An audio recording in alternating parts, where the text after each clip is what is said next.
The following segments are pre-recorded and sponsored by Longworth Productions. Major funding for Triad Today comes from Blue Cross Blue Shield of North Carolina, making healthcare better for all.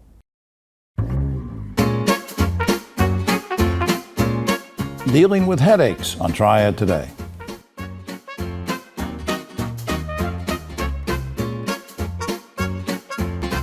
Hello everyone, I'm Jim Longworth and welcome to another edition of Triad Today, coming to you once again from the Kernersville Auto Museum. We'll tell you more about the museum later on, and later on is when the roundtable shows up. We'll get into all sorts of controversy with those folks, but between now and then we have some great guests and important topics to talk about. Where we want to start though is talking about volunteerism of a very special kind, teenage volunteerism. And I have two young ladies with me right now. One of them's a teenager, one of them's close to being a teenager. Next to me is Lily Culp. She's Hearts in Motion volunteer and a rising junior at North Surrey High School. And she's with Raven Calloway, who's a volunteer coordinator at Mountain Valley Hospice. And we appreciate both of you being here. Yeah, thank you for having us. All right, Raven, let me start with you. Just to get us started, remind people what hospice care is all about and who it's for. Absolutely. So hospice care can be for anyone who has a 6 month or less life expectancy. We are here to serve our families and provide companionship care, respite care, and do everything we can to just really make everyone comfortable. Yeah, you emailed me something about a program, and I don't know if it's new or not. We can talk about it. It's called Hearts in Motion. Yes. Now, what's the Hearts in Motion program all about, and what inspired that? Absolutely. So I love teenagers. They have my heart. Our Hearts in Motion program is to give our younger generations the opportunity to experience a side of healthcare that's not often talked about. We want to involve as many people as possible, and not just our older family members. We want to involve our younger ones as well. Right. And most of our students are wanting to be in the healthcare profession, so it's giving them a little more exposure to that area. Yeah, before I speak with Lily, one more thing, Raven. What kind of, give me some specific examples of experiences that the teen volunteers are going to have or are having. Yeah, absolutely. So all of our teen volunteers have the opportunity to shadow a doctor, a nurse, a social worker, and a chaplain. So they get a little bit of exposure in every area that we do. As of this year, they are in our hospice home in Dobson. So they're shadowing Dr. Waite, getting to go from room to room. They're shadowing Brian, our chaplain, getting to hand out the prayer shawls and experience the different religions that we experience every single day and how that is present in the dying process. Lily, why did you want to volunteer for this? Because I know there's a lot of stuff on your plate, you know, and folks your age can choose to do a lot of different things in the community. Why this? So I have been through hospice with grandparents, and I didn't fully understand what hospice was about. And when I seen this opportunity pop up, I was like, I'm gonna take it because it's an amazing opportunity, because I do want to go into the healthcare. What do you want to do in healthcare? I want to be a pediatric nurse. Wow, pediatric nurse, isn't that neat? That's just so neat. And how do you think that this experience is going to help you be a better pediatric nurse? I mean, I know we're looking into the future, but right now you're in high school, being around the hospice folks, shadowing. How's that going to make you better later on? It definitely teaches you to have compassion and respect for people, because at the end of the day, you never know what they're really going through.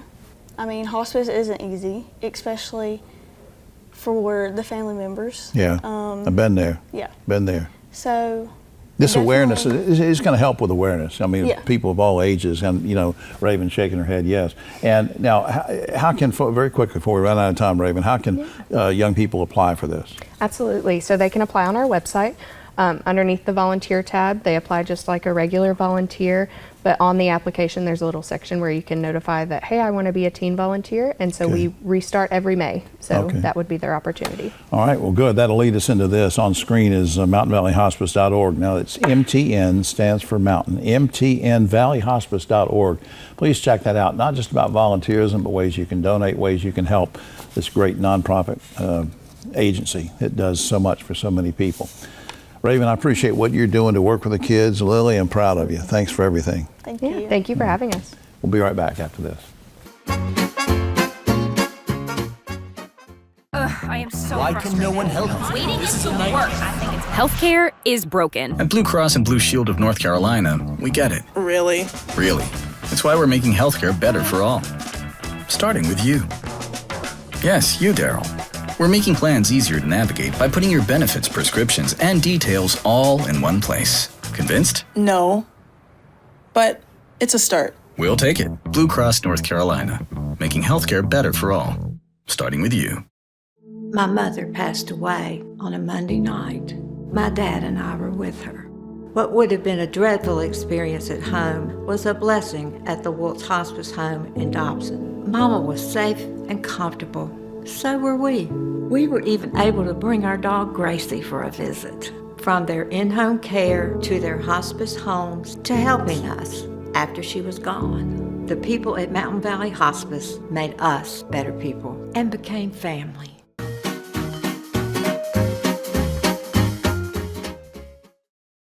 Back now on Triad Today. You know, as you watch Triad Today each week, and shame on you if you don't, we're all about public service.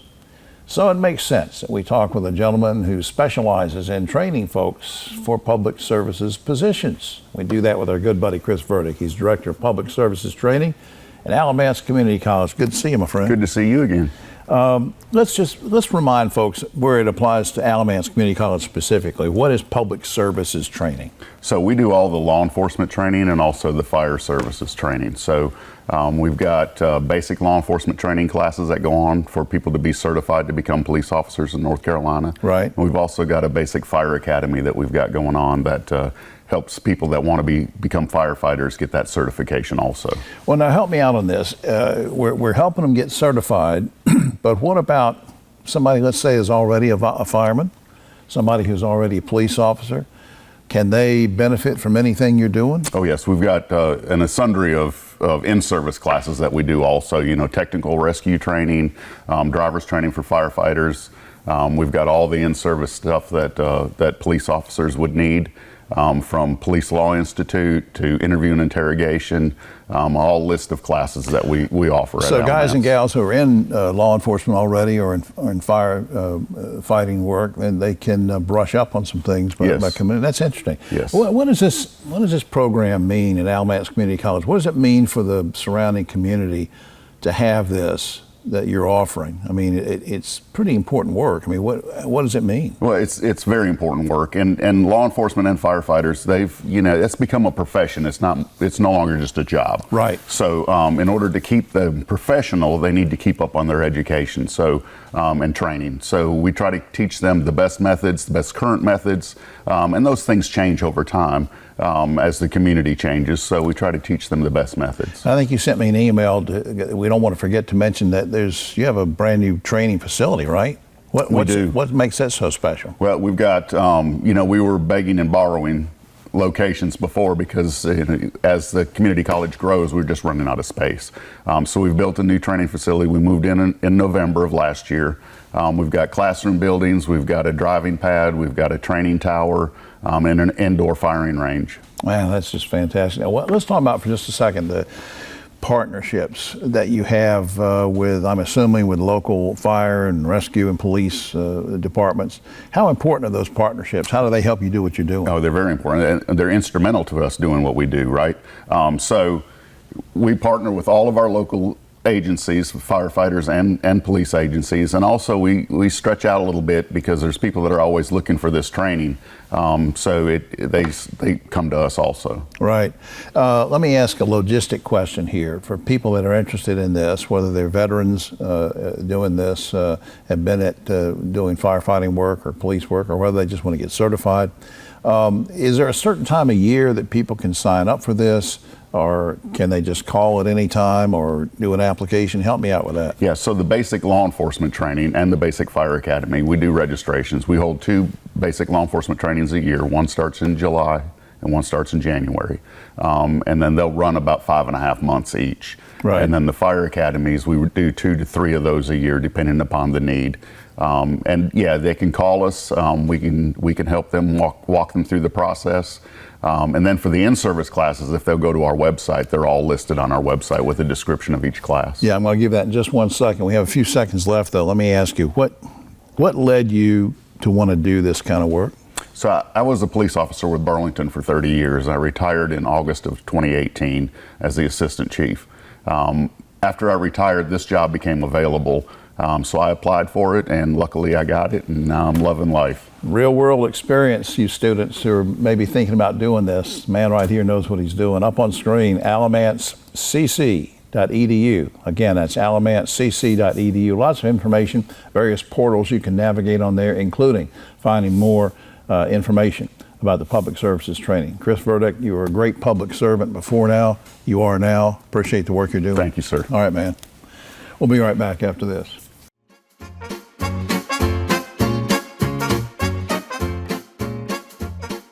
Hi, I'm Jim Longworth, reminding you that Triad Today also airs on GTN Spectrum Channel 13 and streams on WFMY Plus, free on Roku and Amazon Fire. The world's brightest are Fulbrights, Goldwaters, McNairs, and Spartans. Prestigious doesn't have to be expensive. UNCG. Find your way here.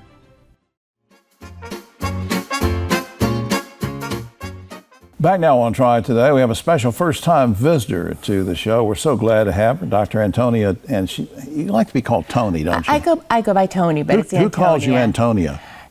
My mother, yeah. Still calls you that? Yeah, so everybody calls me Tony, but Okay. but just so people know when they look for me online. On the website and everything. It's yeah, Dr. when they look for Dr. me. Dr. Antonia Ahern, but we'll call her Tony. She's a neurologist with Novant Health Neurology and Sleep in High Point. And let's talk about migraines and headaches. Now, a lot of times folks say, I have a migraine. Maybe they just have a headache. Not that any headache is just, but what's the difference? What are we looking at here? So headaches are really common. I mean, everybody's had like a pressure headache, right? And you take an Advil and you just keep going with your life. Could be a sinus thing. Or... Yeah. Migraines are an actual neurologic condition. And so if you have a migraine, it can be moderate to severe. So usually what happens with migraines is it can start anywhere in the head, but usually it starts on one side. It's pulsating, it's pounding, it's throbbing, light sensitivity, sound sensitivity, nausea. Some people vomit, just vomit. It puts them in bed.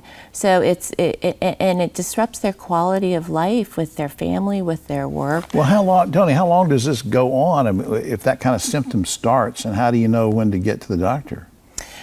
Well, if you have them often, or even if you have them once, if you have a headache that is moderate to severe, even a tension type headache that's moderate to severe, that if it affects your life and it affects your work and your family, then you should come see us. What triggers migraines? So, it's really individual. The more common things are the things that everybody would know. Not sleeping, not eating, hydrating's huge. Stress and all that. But also foods. Like for me, if I have a glass of red wine, which is really common, I get a migraine. Wow. So that's why, chocolate, artificial sweeteners. I've had people tell me the strangest thing, but the important thing is to keep a migraine journal. And every single day, write down, what did I do today? I had a migraine today. What did I do? Did I eat? Did I sleep? What did I eat? Some people will say yogurt. So it's very individualized. Yeah, but I've heard people say, well, I know I have a migraine, but there's nothing they can do about it. Let's talk about treatments. What's out there? There has been a revolution in migraine management. And a lot of people won't come to the doctor because they've tried everything. So before about 2018, we never had preventatives made just for migraines. Right. So we would try medicines that were made for other people, anti-epilepsy, blood pressure medication, right. depression medications, and it wasn't made for us. In 2018, we developed the new CGRP class, And what it is CGRP is a neuropeptide that we know causes migraines. And I tell people it's almost like histamine causes allergies, right? So we stop histamine, we stop CGRP. So what do you have now, pill, a shot, what is it? We have pills, we have shots, we have IV infusions, and they have been spectacular. And of course, we always have Botox too. And so we have so many new things. So I always want people to know, if you feel like you've tried everything, and so I'm not going to go to the doctor, I'm just going to live with this. Yeah, don't. We have a lot of treatments for migraines, please. And up on screen, this is how you can find out more. Novant Health, Neurology and Sleep in High Point. You can call 481-8670, or you can visit novanthealth.org and go through the various portals to find out. Tony, Dr. Ahern, I really appreciate what you're doing to help so many people. And come back sometime. I want to find out why you became a doctor, and we'll do that. Oh, okay, that would be great.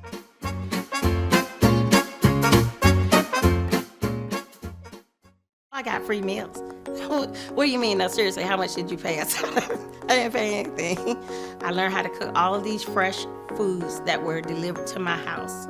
Everything in that grocery bag that's fresh, I had a recipe for, and I know how to cook. It encouraged us to eat better, to shop better, make better decisions.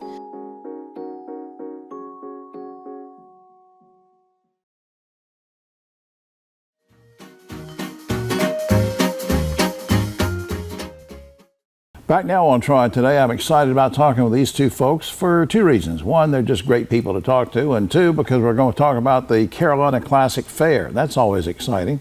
And so next to me, a new visitor to Triad Today, but not to the area, Carrie Hester's director of Carolina Classic Fair, and of course our good buddy Pat Pate, city manager of the city of Winston-Salem.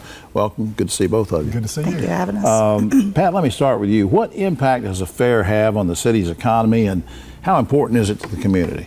It is two parts to that one. The fair is vitally important to the community. It's been a tradition for many, many years in the community, and generates probably close to $80 million in economic impact. Wow. And then the fairgrounds, people don't realize that's a year-round facility. So the fair happens 2 weeks down the year, but all year long we're doing the fairgrounds. And so overall it's probably more like $115 million worth of economic activity of things going on just at the fairgrounds.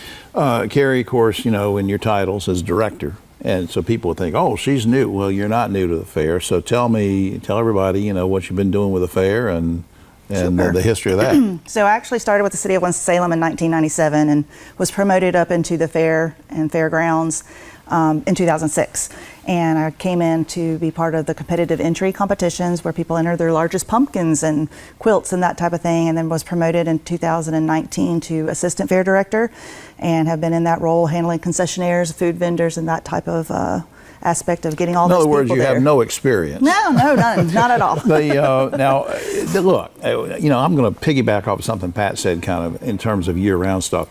You know, people say, oh, the fair is going to be from this date to this date. But you got to be doing a lot of planning and work. There's a lot of stuff that you and your team are doing year-round for the fair, right? Sure, absolutely. Sometimes the ideas come to us during a fair. We had a hot dog eating contest a couple of years now, and we kept thinking about getting Joey Chestnut here.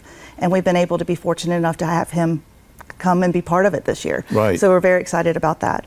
So the planning is it's sometimes actually during the event. I don't doubt that. Now, if I go to the fair this year and I say, well, you know, I went last year and it had this, and other, are some of my favorite things going to be there, or is there some new things, or give us a little preview? So we do have some new things. We try to bring in new things every year, and this year we have the Freedom 250th truck, and it is about 250 years of America, and does the history of America and celebrates its birthday. So we're very excited about that history aspect, and correlates into with our Veterans Wall and all of those aspects of America and its birthday. Yeah, not to de-emphasize America's historic 250th anniversary, but you will have corn dogs, won't you? Well, you know they'll be there. You know what my priority is when I get out there. Now, seriously, what's exciting and gratifying to you about working with the fair? Because some people could say, well, Carrie's been at it, you know, kind of long. She's been there. She knows all about it. It must not create any excitement for her. No, absolutely not. I absolutely love the fair, very passionate about the fair, and enjoy seeing the community engage, get together, families, you know, coming every year, celebrating traditions and new experiences. So I'm very big on the community and providing for them. It really is a good family thing. And I think, do y'all still do special discounts for seniors or? We do. We have several discounts this year. We have $3 Tuesday. We've got our crisis control ministry where you bring in non-perishable foods to get in free. So we've got quite a few promotions this year. Yeah, I'm very self-centered. You know, when you're in your 70s, those are the questions you ask, you know, when Carrie comes over. You know, what's free for me, Carrie? How can I get in? Pat, before we lose time here, very quickly, what does the future hold for the fair in terms of growth and success? What are you looking for? Well, the fair is a great place. There's a very family-friendly atmosphere, lots of things going on, as you mentioned, for all ages. The number of people that are actually involved in contributing things like quilts and food, and it's just amazing the amount of community involvement and from regional involvement in this area. So we love it.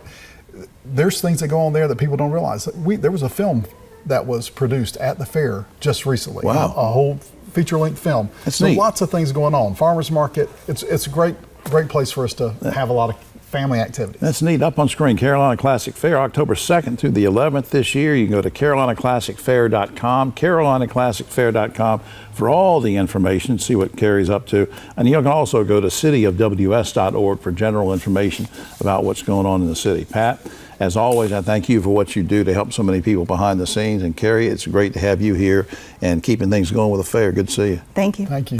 We'll be right back after this.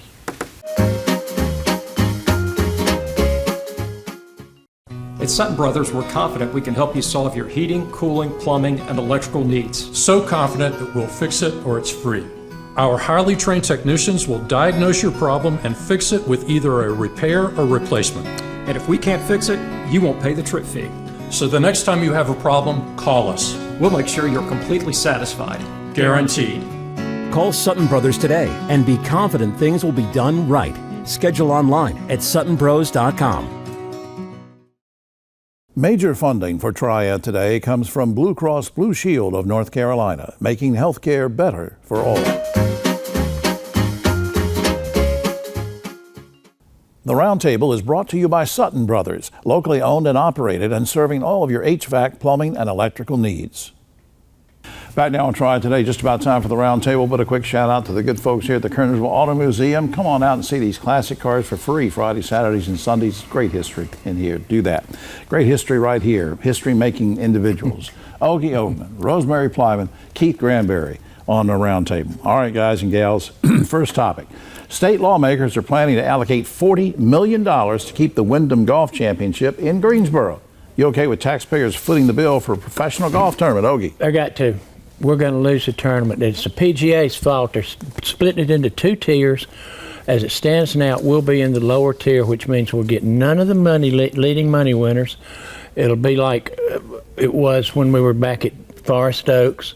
The Wyndham's contract is over now. Out. They'll probably pull out. We could easily lose the golf tournament. All right. Plus, it's divvied up over 4 years, so it's not that big a tax. Rosemary. Yeah, I mean, I'm glad that it's staying here. It's a tough pill to swallow, of course. Yeah. Keith, taxpayer money? Not really. I think there's other problems that we have right now, especially in education, that they need to push that money to. I really do. All right, something to think about. State auditors have discovered that North Carolina A&T State University illegally awarded over $700,000 in financial assistance to some 200 students last year. The funds were not awarded based on merit, but on the students' family connections to A&T staff. Responsible parties have been fired, and they'll have to make restitution. That's good. But now here's the question. Should those people also be prosecuted? And should the students have to have their graduation or degrees, various things, revoked? Ogie. No, I talked to a lady who works at another HBCU, and she said they're doing the right thing by getting rid of the people who did it, not revoking their degrees or anything. Just fire them and be done with it. Rosemary. Yeah, the students should definitely keep their degree. It's by no fault of their own, as it seems like that happened. But I don't know. I mean, I think that there is a lesson to be learned from it, and the prosecution might be warranted. Been suspicions at Harvard and some of the Ivy League places have done this for 100 million years. But anyway, Keith. That's correct. These other schools have done it for hundreds of years, yet they're prosecuted. I don't think they should be prosecuted. And I think there should be some discipline, but firing, I think that's too harsh. All right, speaking of colleges, Davidson College just announced that starting next year, it will offer free tuition, free housing, free meals to students whose families earns $85,000 or less. Duke University doing something similar if you earn $65,000 or less in your family. Would you like to see all North Carolina colleges and universities offer free education and all the perks based on family income, Ogie? Well, Davidson started having tuition free years ago. They're not the only ones doing it. But this is everything. This is the housing, the meals. Yeah, there's varying degrees, but Carolina has a program. Wake Forest has a program. Every school can't afford it, but the well-endowed ones can and do. Rosemary. Yeah, I agree. Most schools do offer some sort of program for free tuition at a certain level for of income earners, and so I think that's good. I think if the schools with these giant endowments can offer the housing and the food and all the costs that come with admission, then it's a good thing for students. Mr. Granberry. I think that's where some of this money that they go into the golf tournaments should go to some of these schools. You know, it's really important. I think, going back to A&T, many people have two parents, but they still can't afford the tuition of their kids. Right. So, you know, there should be some form of free education for people. Plus all of their expenses. Absolutely. Right. While sitting on the runway at Orlando International Airport during a lengthy delay, an evangelist started preaching the word of Jesus to other passengers there on the runway. Law enforcement had the preacher removed from the plane, and she was banned from ever flying on Alaska Airlines again. You guys okay with kicking her off the plane, or were her First Amendment rights violated, Ogie? Well, good for them. I'm glad. Boot her. If they're out on the tarmac when you can walk away, okay. But if you're confined to the plane and they're up there yammering, get her out of here. You don't want her on there. Rosemary, what do you think? Yeah, this is not a free speech place, a space on an airplane. You can't even you have to wear earplugs to watch a TV show, so no. What do you think, Keith? Free speech violated, or get her off the plane? I mean, maybe she was praying because the plane was rattling. She was praying for the safety of the passengers. That's what she said. You never know, but you never go wrong by praying. But I think there's the place, and I think that she should be. I don't think she should have been kicked off, but she should have been given a warning. Yeah, for sure. Yeah. I don't think kicked off. I think kicked off is a bit much. Wow, no, they did though. Really? All right, finally, the soft drink maker Pepsi is now offering personal care products, including Pepsi lipstick and Pepsi body wash, so that you can smell like Pepsi, guys and gals. Do you plan to buy Pepsi body wash and smell like Pepsi, Ogie? Well, I'm a Pepsi guy. I mean, I drink Pepsi a lot, but. No. You want to smell like Pepsi, no. Rosemary? I'm sweet enough. Right? There you go. Oh, God. Yes, who wrote that for you, Keith? Keith, do you want to smell like Pepsi? You going to get some Pepsi body wash? I like Coke, man. I like Coke. I'm not going to smell like Pepsi. I don't even know what that is. I know, but I like Coke. All right. Well, that's all the time all the time we have. Oh, except for this. Last week, a TSA agent at an Alabama airport discovered Civil War cannonballs hidden in a passenger's suitcase. The TSA agent said he was mortified. That's one of your better ones. Cannon fire, with mortars. Yeah, I really like that. For all of us here in Triad Today, I'm Jim Longworth. We're going to get some Pepsi body wash.